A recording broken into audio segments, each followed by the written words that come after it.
ازيكم عاملين ايه؟ اهلا بيكم في اول حلقه من السلسله اللي هتكون اسبوعيه ان شاء الله، اللي هنسميها ويكلي تك. السلسله دي ان شاء الله هتكون يوم الاحد من كل اسبوع بامر الله، وهنتكلم فيها عن اهم الاخبار التقنيه اللي حصلت في الاسبوع ده. طبعا مستني رايكم في الكومنتات، ومعانا النهارده سلسله اخبار دسمه، منها اولا ال5 جي في مصر واخر الاخبار عنه، واخبار مهمه جدا عن ديب سيك، واخبار مهمه من بورشه والعربيات الكهرباء بتاعتها، واخبار عن سلسله الجوجل بيكسل 10 اللي فيها ميزه احتمال تهدد عرش ابل فيها، واخبار مهمه من اوبو والموبايل الجديد بتاعها الفايند اكس 8 الترا، واخبار من سناب دراجون، واخبار تانية كتير هنتكلم عليها في حلقه النهارده.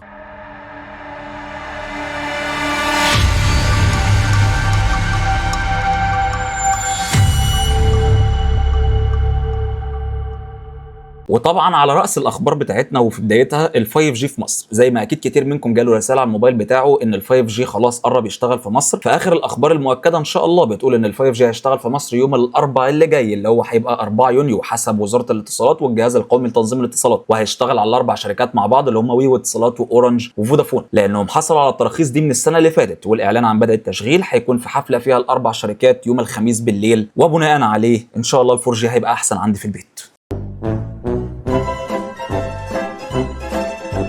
نبدا الاول من عند ديب سيك والذكاء الاصطناعي بتاعها. للي فيكم ما يعرفش، ديب سيك دي شركه صينيه اطلقت ذكاء اصطناعي في اول السنه اللي احنا فيها دلوقتي، ودغدغ الدنيا بمعنى الحرفي. خلي بالك ان الذكاء الاصطناعي بتاع ديب سيك ده هو مسؤول عن البحث والاسترشاد بس، مش مسؤول عن انتاج صور او الى اخره. انت بتتكلم معاه وبتساله اسئله وبتعمل له مسائل رياضيه، وليه امكانيات كبيره جدا. الفكره ان ديب سيك ده اثر وهز عرش شركات الذكاء الاصطناعي في العالم كله. المهم، شركه ديب سيك زي ما عملت في اطلاق الاعلان الاول اللي صدر منها في اول السنه دي، اطلقت نموذج تاني محدث من الار1 بتاعها بدون اي اعلان رسمي تماما، زي ما عملت بالظبط مع اطلاق البرنامج نفسه. النموذج ده قدر يتفوق على نماذج منافسه ليه من شركات تانية كبيره زي اوبن اي اي ونماذج بتاعتها زي تشات جي بي تي او 3 واو 4 ميني، وده طبقا لتصنيفات لايف كود بنش اللي بيختبر نماذج الذكاء الاصطناعي بناء على معايير محدده. وده طبعا ادى الى تراجع كبير جدا في اسهم بعض الشركات زي انفيديا اللي خسرت 17% من قيمه السهم بتاعها في يوم واحد، وخصوصا ان ديب سيك منخفض التكلفه جدا في التطوير وبيستخدم عدد شرايح اقل، وده بناء على كلام الشركه نفسها هي اللي قالت كده. وفي باحثه في مجال الذكاء الاصطناعي طلعت تصريح لشبكه سي ام بي سي ان التحديث الاخير من ديب سيك اكتر كفاءه في الاستدلال واقوى منه في الرياضيات والبرمجه، وبيقترب من نماذج مشهوره وكبيره جدا زي جوجل جيميناي.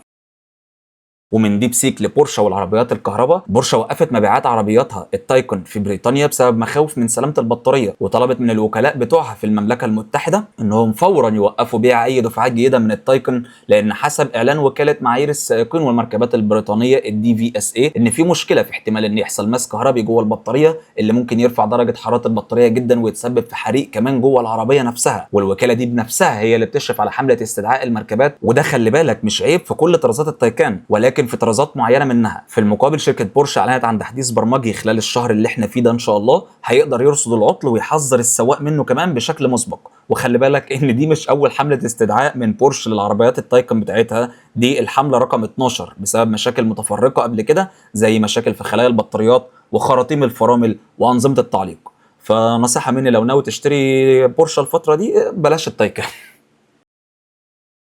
ومن بورشه لجوجل بيكسل واصدارات البيكسل 10. جوجل دلوقتي تستعد لاطلاق سلسله البيكسل 10، واللي حسب اخبار بتقول انها هتيجي بمودم جديد اسمه تي 900، وهتيجي السلسله دي طبعا بعده اصدارات زي البيكسل 10 والبيكسل 10 برو والبيكسل 10 برو اكس ال، واكيد طبعا البيكسل 10 برو فول. وحسب الاخبار ان المودم الجديد التي 900 من تطوير ميديا تك، بالاضافه لشريحه التنسور جي 5 اللي كمان في اخبار بتقول ان اللي هيصنعها السنه دي هي تي اس ام سي بعد ما كانت جوجل بتصنع عند سامسونج قبل كده. وحسب الاخبار ان المودم ده هيكون فيه ميزتين رئيسيتين جداد، هما الادابتيف كونكتيفيتي والساتلايت جيت واي، اللي هيدل على ان السلسله دي هتدعم اتصال بالقمر الصناعي لو ما فيش تغطيه 5G، وده طبعا نقله مهمه جدا جدا لسلسله بيكسل بعد ما كانت محتكره الموضوع ده ابل بس.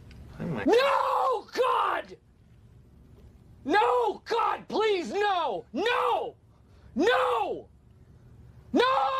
وحسب الاخبار كمان ان السلسله دي شكلها جايه تنافس بشده مع الايفون 16 والايفون 17 كمان من ناحيه تقنيات الاتصال المتقدمه، وده دليل كمان على ان التقنيات دي في طريقها انها تنتقل من انها تكون ميزه حصريه لاجهزه الفلاج شيب لانها تكون في الاجهزه الموجهه للمستخدم العادي. وعندنا اخبار بقى من اوبو. فبالنسبه للموبايل الجديد بتاعها الاوبو فايند اكس 8 الترا اللي بالمناسبه موجه للصين بس، ففي يوتيوبر قدر يجيب النسخه دي ويعمل عليها كمان اختبارات المتانه المعروفه اللي احنا كلنا طبعا بنحب نشوفها، هما بيكسروا الموبايلات وبيطلعوا عينين اللي جابوها كلها. فالموبايل طبعا تحمل الخرابيش بشكل كويس جدا، حتى مع توليع النار قصاد الشاشه لمده 35 ثانيه ما كانش فيه اي علامات مرئيه على الشاشه خالص، ودي كانت اخبار كويسه. بس بقى عند اختبار الانحناء، فلما الموبايل اتنى او اتعصر من ظهره ما حصلش فيه اي مشاكل تذكر، لكن لما جرب يتنيه من قدام الفريم بتاع الجهاز انفصل عنه ما بين زراير الباور وزراير الصوت. وبالرغم ان الموبايل ببصش كله الا انه برضه ما استحملش، وده اللي بيخليه مش معروف ايه وضعه في الاختبارات دي، واكيد طبعا ما عادش مقاوم للميه والاتربه بعد اللي حصل فيه. هو انا قاعد فيا حيل عشان اقف يا باشا.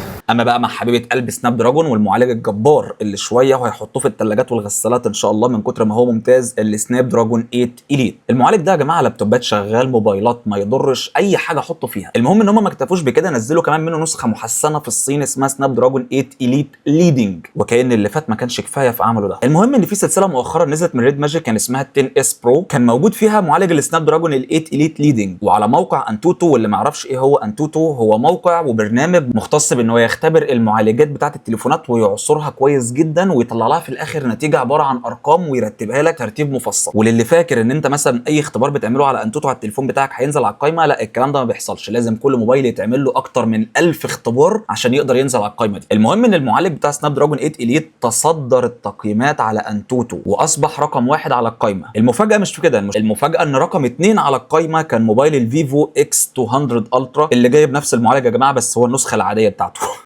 ونروح بقى لابل والايفون 17. في اشاعه انتشرت بتقول ان شاشه الايفون 17 هتزيد لحجم 6.3 بدل 6.1 في الايفون 16. الله عليك يا ابل، الله والله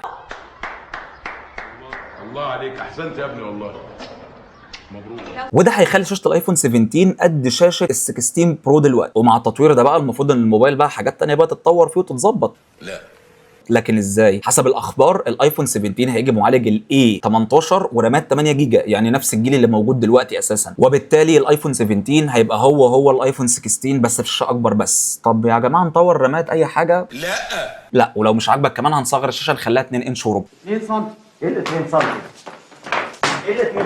وبمناسبه ابل فتم الاعلان عن WWDC 25، وده المؤتمر بتاع المطورين اللي ابل هتعرض فيه احدث تطورات البرامج وانظمه التشغيل والادوات والمميزات الجديده بتاعتها. والمؤتمر ان شاء الله هيبقى من 9 ل 13 يونيو الشهر ده، وهيتذاع اونلاين وكمان على قناه ابل على يوتيوب. وفي اهتمام كبير بالمؤتمر ده السنه دي عشان الناس عايزه تعرف ابل هتعمل ايه بعد مشاكلها وتاخرها الفتره اللي فاتت، خصوصا في مجال الذكاء الاصطناعي. وفي اخبار بتقول ان ابل كمان ممكن تعيد تصميم انظمتها بالكامل حسب موقع انجادجت. وكمان في اخبار بتقول ان الايباد هيقدم طرق جديده للمالتي تاسكينج او تعدد المهام. وكمان ممكن الشركه تكشف عن ميزه جديده لاداره البطاريه. احنا بقى بدل ما نحط بطاريات كبيره وشواحن سريعه زي خلق الله، لا نعمل برنامج يدير البطاريه. لا حول ولا قوه الا بالله. يا لهوي يا لهوي.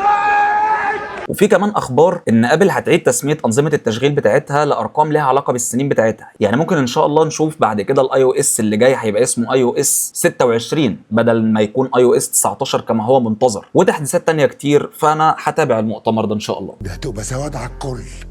وعلى سيرة ابل برضو، فبعد اكتر من 10 سنين اخيرا مستخدمين الايباد هيشوفوا انستجرام. فبحسب تقارير ان ميتا فعلا دلوقتي بتختبر نسخة انستجرام خاصة بالايباد، واحتمال نشوفه قبل نهاية السنة دي. واحد كان اشترى اي تابلت اندرويد وخلص نفسه يا جماعة. واخيرا مع واتساب، فابتداء من يوم الاحد 2 يونيو اللي هو غالبا هيبقى النهارده ان شاء الله وقت نزول الفيديو ده، فانا جايب لكم للاسف خبر مش لطيف خالص، ان واتساب هيقف رسميا على كل نسخ الاي او اس اللي قبل 15.1. يعني اي او اس قبل 15.1 هيقف عليه الواتساب. وكمان على اجهزه الاندرويد اللي عليها اندرويد 5 او اقل منها. ومن الاجهزه طبعا هيكون ال5 اس وال6 وال6 بلس، واحتمال كمان ال6 اس بلس وال6 اس والاس اي الاصدار الاول منه. لكن اي جهاز شغال من اول اي او اس 15.8 هتفضل شغاله عادي لحد تحديث رئيسي خلال السنه او السنتين اللي جايين. والقرار ده طبعا بما ان في اكتر من 3 مليار مستخدم لواتساب، فده هيعمل مفاجاه صادمه جدا لناس كتير. وبكده نكون وصلنا لنهايه اول حلقه من ويكلي تك، ومستني طبعا رايكم عن السلسله دي في الكومنتات، واشوفكم على خير ان شاء الله الاسبوع اللي جاي. والسلام عليكم ورحمه الله وبركاته.